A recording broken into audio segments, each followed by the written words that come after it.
Halo semuanya, selamat datang di podcast Cerita Kecil Sebelum Tidur. Hari ini aku mau ngobrol tentang sesuatu yang mungkin sering kita lihat dan jarang benar-benar kita pahami, tentang orang-orang yang berbicara di depan banyak orang, yaitu seperti MC, moderator, juga penyiar radio, atau bahkan seseorang yang terlihat sangat percaya diri saat memandu acara.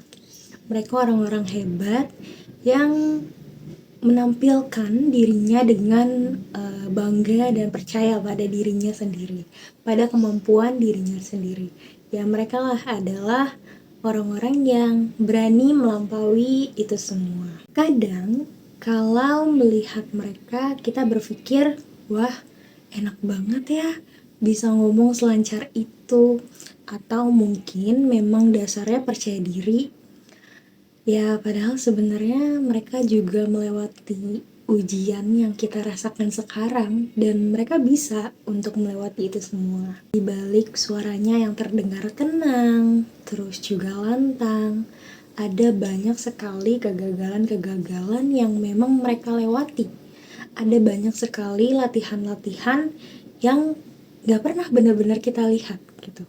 Ada banyak sekali proses berkembang di sana, membentuk diri mereka yang sekarang.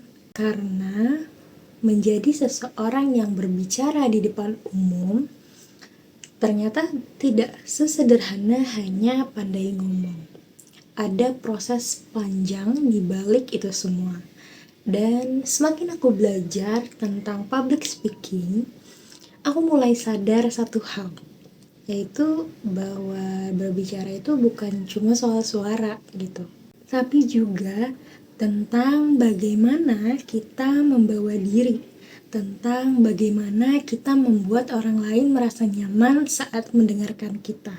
Dan makanya seorang MC atau Master of Ceremony bukan cuma bertugas membaca susunan acara, tapi juga menjaga suasana, terus mengajak audiens untuk mengikuti rentetan-rentetan kegiatan gitu kan, membuat acara terasa hidup dan membuat orang tetap nyaman dan tetap fokus. Begitu juga dengan moderator. Tugasnya bukan sekedar memberi pertanyaan, tapi menjaga arah pembicaraan, menjadi penengah, mendengarkan semua orang dengan adil. Dan penyiar radio juga seperti itu. Walaupun pendengarnya tidak terlihat gitu kan, tidak terlihat ekspresi wajahnya seperti apa gitu ya, tapi suara mereka tuh harus tetap hangat, pembawaannya harus tetap fun, cheerful, juga harmonis, dan sangat penuh kasih sayang gitu. Jadi seakan-akan rasanya tuh kita selalu dekat gitu. Nah, harus tetap terasa dekat. Dan jujur, aku rasa ya itu tuh gak mudah gitu, karena ternyata manusia tuh bisa merasakan energi, bahkan hanya dari cara seseorang berbicara. Makanya dalam public speaking, intonasi suara itu penting. Cara kita mengucapkan kata-kata juga penting gitu. Kadang satu kalimat sederhana bisa terdengar sangat berbeda, tergantung bagaimana kita menyampaikannya, tergantung bagaimana kita untuk mengkomunikasikan itu juga. Makanya ada yang namanya artikulasi, ada intonasi dan juga tempo bicara. Karena berbicara terlalu cepat itu bisa membuat orang sulit untuk memahami apa yang sedang kita utarakan. Tapi berbicara terlalu lambat juga bisa membuat orang kehilangan fokus gitu. Jadi orang tuh bosen gitu ngedengerinnya. Jadi ya di tengah-tengah antara cepat dan juga lambat gitu. Jadi ya harus pas dan sesuai supaya orang juga nyaman mendengarnya dan tidak terdistraksi kayak gitu. Hal kecil seperti itu kayak saat senyum gitu, berbicara itu sangat terasa gitu. Kalau misalnya kita berbicara dengan senyuman kayak gitu, atau kita sebut dengan smiling voice. Karena walaupun ya kita nggak terlihat gitu kan, senyuman kita nggak terlihat gitu, tapi senyum tuh bisa didengar dari suara. Kadang lucu ya, ternyata manusia bisa merasakan ketulusan hanya dari nada bicara seseorang. Dan semakin dipelajari, public speaking ternyata bukan cuma tentang teknik, bukan cuma tentang berbicara gitu, tapi tentang koneksi antara manusia satu dengan manusia lainnya. Tentang bagaimana kita hadir sepenuhnya saat berbicara dengan orang lain. Makanya eye contact juga penting gitu.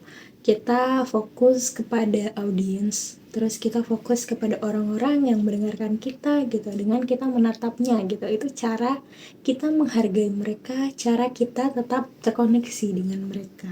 Karena kan manusia ingin merasa diperhatikan gitu. Jadi gestur kita, eye contact kita itu tuh memperlihatkan kalau kita benar-benar memerhatikan mereka, kalau kita benar-benar terkoneksi dengan mereka kayak gitu. Karena tubuh kita juga sering berbicara lebih jujur daripada kata-kata kita.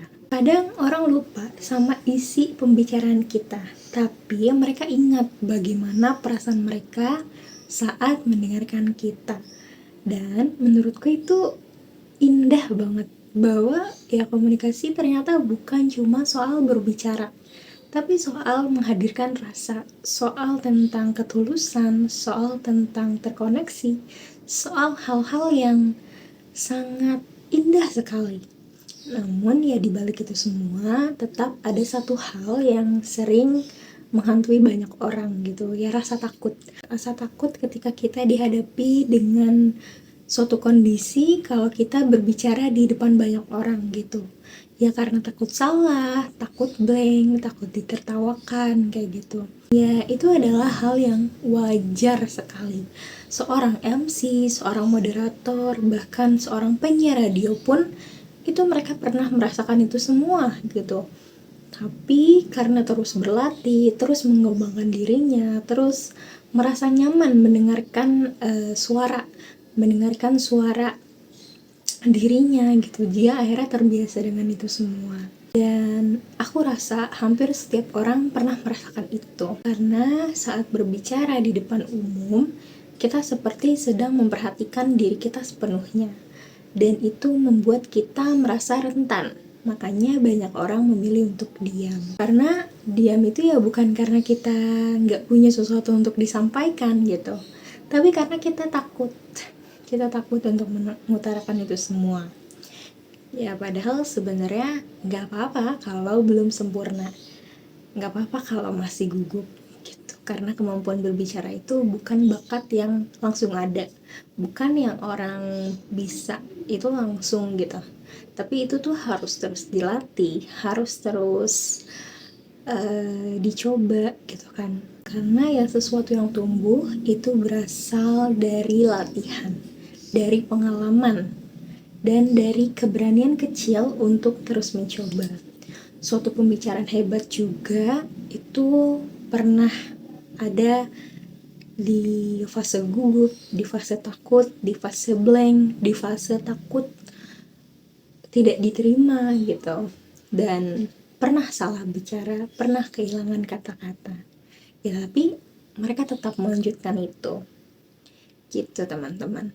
Sebelum sesi podcast cerita kecil sebelum tidur ini berakhir, aku mau bilang terima kasih kepada teman-teman yang sudah mendengarkan podcast cerita kecil sebelum tidur aku.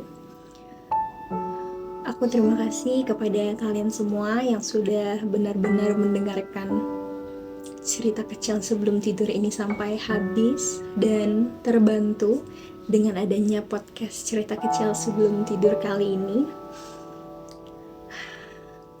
Gak ada kata yang bisa aku ucapin lagi selain terima kasih kepada teman-teman semua. Dan aku minta maaf bila ada salah-salah kata. Terima kasih semuanya.